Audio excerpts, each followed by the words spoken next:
Hey all, what's going on? Hayden Davidson here. Now, in this video I want to talk about how to tell if someone is credible. Now, look, as you know, I personally don't sell any courses or anything like that, but if someone is looking to sell your course, or you are looking to buy a course from someone or anything like that, I thought I'd run over. I personally spend about £25,000. Sometimes split that. Sometimes it's been out of the business with old business partners, things like that. But I personally spent about £25,000 on courses. Some of them have been good, some of them not so good. Some trainers were credible, some weren't.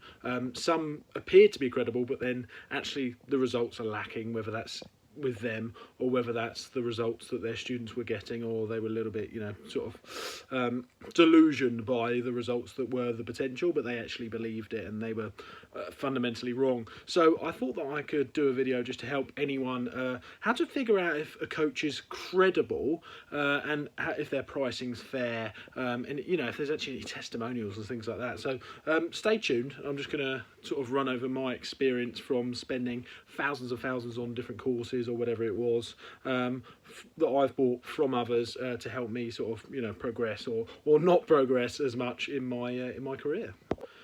Now, there's loads of different things you could do, obviously, to find out if someone's credible, but I think the most important thing to do is, number one, is quite clear, is how long have they been doing the thing?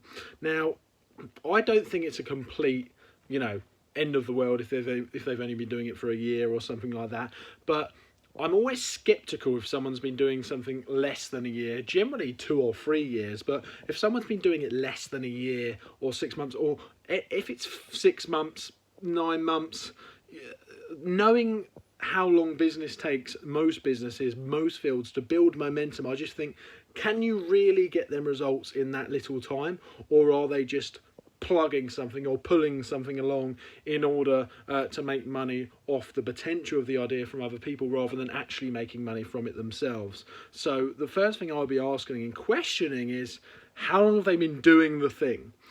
Because they might be badly intentioned coaches, people, course sellers, whatever you are, but sometimes, honestly, they might be disillusioned, and I've seen it before. They are under the illusion that they know more than they do and that the industry is better than what it is. So they genuinely believe that what they are selling is of high value without seeing the real the reality of what the thing is that they're trying to plug, that they're actually trying to sell. So they've seen an opportunity to make money when actually they could be the only ones making money, either now or for the foreseeable future. So how long have they been doing it is quite an important thing. Even if they seem really confident it all makes sense, just know if they've been only doing it a short period of time, remember it takes a lot of momentum, a lot of time to get things going, generally, 9 times out of 10. What can their results really be like if they haven't been doing it long? Think about it, yeah. So the second thing I'll do, obviously, and this is important as well, is if it's some sort of business course or something like that, you want to know that they've got results and they've got real results, And what you've got to watch out for here, and now personally, I'm in the Amazon space, e-commerce space in general, building a brand, but majority we sell on Amazon at the moment, up until the early next year, launching our own website. But primarily in the Amazon space, for example, how much is that person actually say? If someone says they're doing 20, 30,000 a month in sales, and then that makes you want to jump on their course or buy something off them, you've got to remember that they could be making £500 profit off that, net profit after everything. How much are they actually making? You've got to dig deeper a little bit there. Do a little bit more research. Go into a little YouTube rabbit hole and figure out the reality. Sometimes typing in, not to dishearten yourself, but the negatives and people that have actually quit that specific industry, to figure out the truth behind what's actually happening there. Because sales figures don't really mean much. Anyone can sell on Amazon, anyone can sell on e-commerce, but not everyone can make a lot of profit. So what's that person actually making, Another thing you got to do, say, sort of whatever, tip number three, whatever you want to call it, what is your intuition telling you about that person? Because I don't know about you, but I'm quite a good judge of character, and this has got better over me making mistakes and investing in the wrong people. sometimes you can sense this sort of bullshit facade, you know, like you can see it in their eyes, you can see it in the tone of their voice, you can see it in the way they're coming across. Are they genuine? Are they putting on a show? Are they just an entertainer looking to get your money? Or are they genuine? Have they got genuine good intentions? Go with your gut here a bit. Go with your gut. If you don't like that person, don't work with them. Don't spend money on them. You've got to like that person, because your feelings towards that person are probably correct. If you get any sort of iffy sort of sense of feeling about that person or the industry, then I would say that's a red flag and you should avoid it. Always listen to your intuition.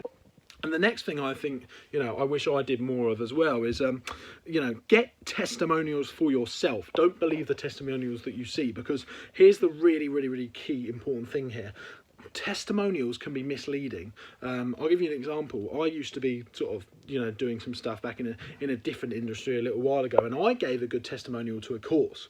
I thought I was getting better results. From me, it was a completely, congruative sort of review. I didn't mean to give a misleading review, but I might have by accident, and that was because I was in that sort of world from that trainer, and they believed me that I was doing better than I was. And it wasn't until the end of the year that we saw the books and we realized that actually we probably weren't doing that well, but we believed we were doing well. And then after that, things slowly started to unravel, and we realised that this probably wasn't actually a viable business, and actually it wasn't as good opportunity as we were being told. And then, so I actually deleted that review after that. So what I'm saying is, when you're looking at testimonials, when you see testimonials from people, even if you're reaching out to them to get testimonials, you've got to remember that they may think they're doing better than they are. They may say it's good when it's not actually that but good, because you've got to remember, good is a point of view, and good is an individual perspective on a situation. Their good might not be your good, and they may be under an impression that something's good when actually they haven't really done it for that long.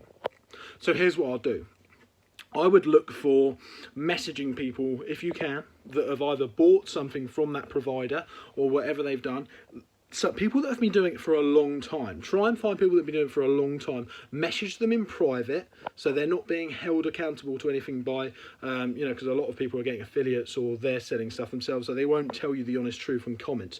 You've got to message someone individually and ask them genuinely, over text or over call, if they would mind speaking to you, and just getting the honest truth of someone that's actually done it for a long time, not someone that's just dabbled in it for 2 or 3 months or 6 months, someone that's done that for a long time, whether they've bought the thing that you're looking to buy or whether they personally have been doing it for a long time.